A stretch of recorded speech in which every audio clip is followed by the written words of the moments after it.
All-Star Grand Resback 2025 Grand Champion, Marco Rudio!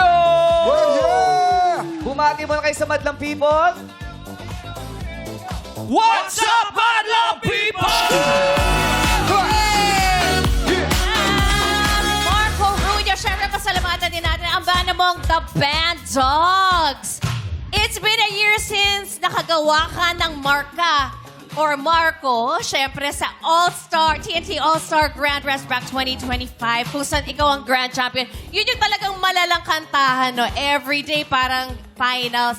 Ano naman ang mga blessings and opportunities na nagbukas para sa'yo after that big win?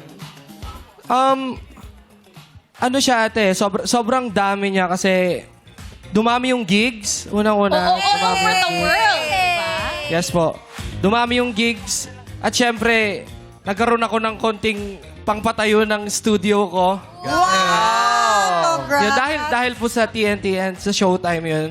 Ayun, naipatayo ko po yung dream na studio ko. So, talagang babad po talaga ako Make sa studio. music. Parang ikaw may home studio. Opo. Nagkaroon po kami ng kumbaga tahanan ng mga kabanda ko. Kaya Doon po ang kami naglalagi talaga. Tsaka humaba yung buhok mo, ano? Opo. Yes, ako napansin ko din yun. Ay, sorry. Humaba yung buhok niya. Pero malaking bagay sa mga artist yung may ganun, home studio. Akala ko yung Parang ano humaba ang buhok. gaganahan ka ng gaganang gumawa ng mga awitin, di ba? Pag may sarili kang studio. Iba talaga yung nagagawa ng ABS, especially Showtime, no? Bukod sa maraming natutulungan, maraming napapasikat na mga artist. No? Kaya, Nabibigyan ng magandang opportunity. correct. Akalain mo na, kaya pala Bandogs kasama nila sila. Yes!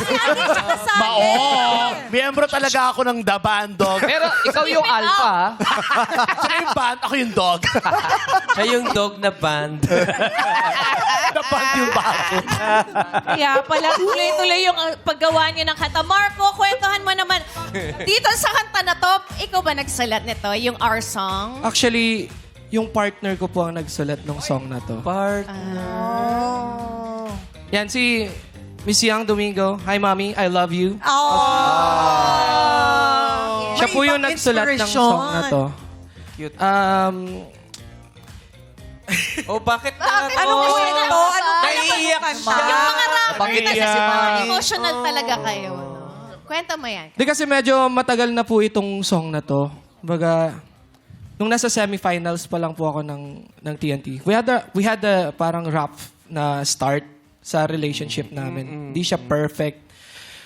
And nung time na yun, kasi meron po akong parang studio dun sa kwarto ko lang. Then sabi ko sa kanya, kasi writer po siya noon dati, that time. And then sabi ko sa kanya, feeling ko kaya mo magsulat ng lyrics ng song. Kahit ano lang yung nararamdaman mo. Eh nung time po kasi na yun, ako po yung parang walang-wala talaga ako sa sarili ko. Na kumbaga, nung time po kasi na yun, dun ko naramdaman na magkaroon ng konting pera. Tapos may mga nagpapapicture sa akin. So, alam mo yung parang naabuso ko.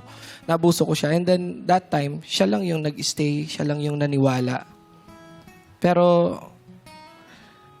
kahit ganun po siya, kumbaga pinagpatuloy ko yung kung ano man yung gawain ko nun.